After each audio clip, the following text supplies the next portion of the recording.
लखनऊ के रास्ते पर किसी भी तरह से जो दुकानें थी उनके नेम प्लेट को लेकर के जो बीते दिनों आदेश आए, निर्देश आए, उसको लेकर के चर्चाएं बहुत ज़्यादा हैं। सियासत भी उस पर हुई और उसके बाद सुप्रीम निर्देश भी आया।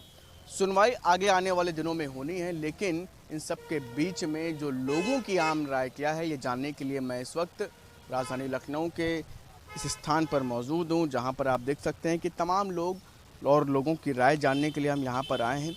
और ऐसे में लोग क्या सोचते हैं, यही पहचानने के लिए, यही जानने के लिए हम यहाँ पर मौजूद हैं। लोगों से बात करते हैं, समझते हैं कि आखिर जो फैसला बीते दिनों लिया गया, उसके बाद सुप्रीम निर्देश हुआ और अब इसके बाद सुनवाई भी होनी, तो पहचान पर सियासत गर्म थी। क्या ये हिंदू लोग ही उनकी दुकान होगी तो ये भ्रम टूटेगा, क्या लगता है?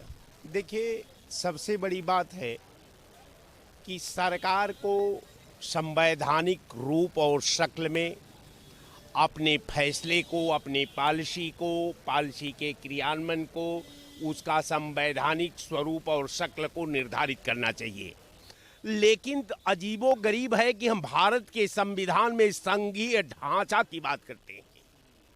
आज जब सड़क पर आते हैं तो धार्मिक उन्माद की बात करते हैं, जातीय उन्माद की बात करते हैं। हम संघीय ढांचा को, वर्तमान संविधान के मान्यता को, सरकार के दायित्व को बार बार उपेक्षा करके उसको पैर तले कुचलना चाहते हैं। और रह गया सवाल कि नामनीकरण का, आखिर सरकार का नामनीकरण कराने के पीछे मंशा क्या रही?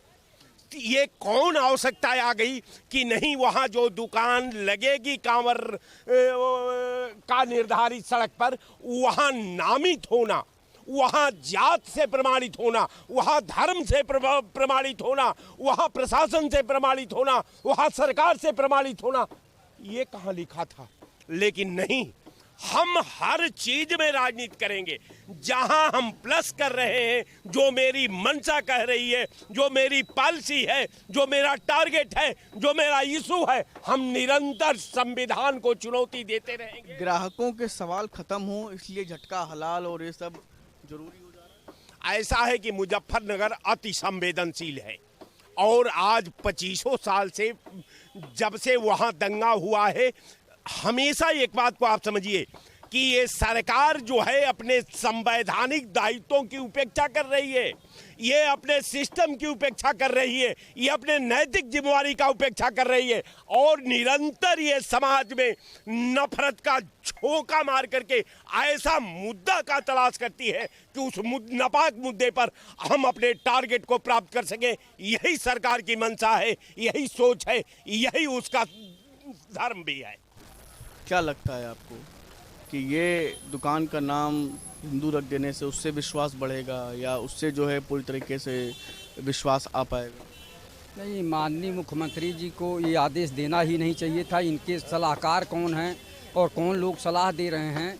माननीय मुख्यमंत्री तो नाम भरम तोड़ पाएंगे? माननीय मुख्यमंत्री जी तो बहुत अच्छे इंसान हैं, लेकिन अब कौन सलाह दिया और इस तरह की बात कैसे आई? या तो संविधान में ये लोग संशोधन करके ये सब बातें जो करवाना चाह रहे हैं करें, पहले से करें।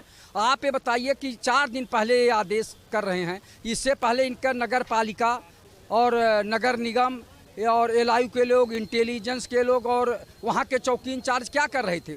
ये सब तो नगर पालिका में दर्ज होता है ना। और जिस रास्ते से आप कांवड़ यात्रा निकाल रहे हैं, वहाँ केवल दुकानदारों को लिख रहे हैं। हाँ, आपकी जिम्मेदारी बनती कि शांतिप्रिय व्यवस्था बनी रहे, ये जिम्मेदारी है। ये निर्देश देना चाहिए था कि शांति व्यवस्था बरकरार रखें। अधिकारियों को निर्देश देना चाहिए था, वहाँ के पुलिस कप्तान को निर्देश देना चाहिए था कि जो है साफ सफाई करते रहिए और जो है शांति व्यवस्था बनाए रखिए। लेकिन जो दुकानों पे नाम लिखवाने की बात उन्होंने कहा, तो नैतिक जिम्मेदारी तो नगर पालिका की थी। वो पहले से क्यों नहीं, 6 महीना पहले, साल भर पहले क्यों नहीं लिखवाए? और अब आप आदेश दे रहे हैं कि नहीं, कांवड़ यात्रा उधर से निकलेगी तो वो लिखें अपने अपने दुकान के नाम, जो अपना नाम, अपना जो है जात का नाम और दुकान। तो आप बताइए, हाँ ये आप कर सकते थे कि मांसाहारी और शाकाहारी लिखिए, ये आप पहले से करवाना चाहिए था। और वैसे भी कांवड़िया पूछ के जाते हैं भोजन करने की, भैया ग्राहकों के सवाल ही खत्म हो जाएं, इसलिए क्या झटका हलाल ये सब चर्चाएं इस वक्त?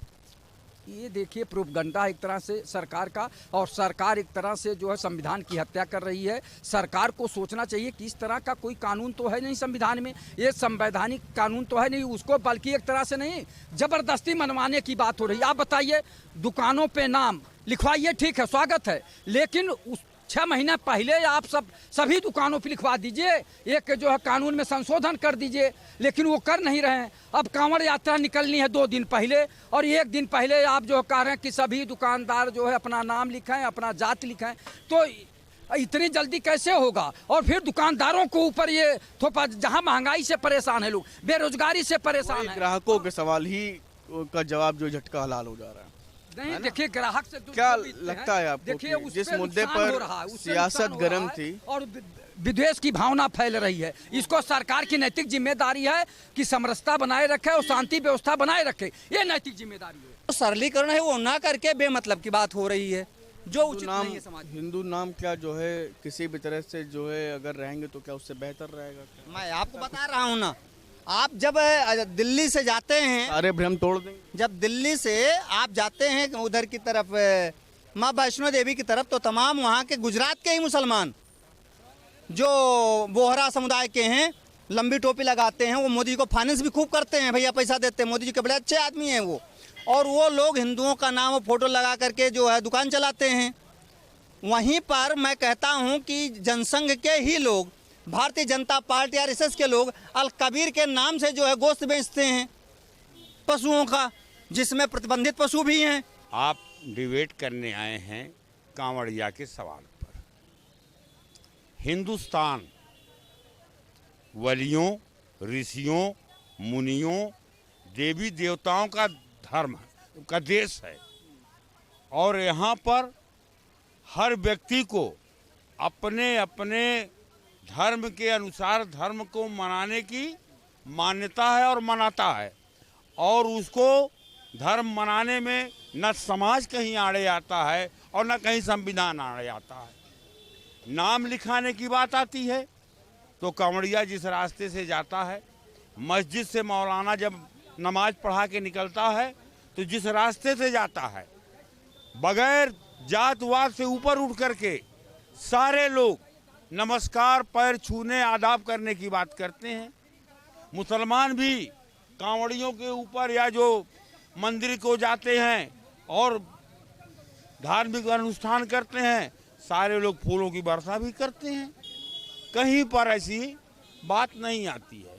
देश की आज़ादी की जब लड़ाई हुई तो लोग कहते थे हम देश को आज़ाद कराएंगे।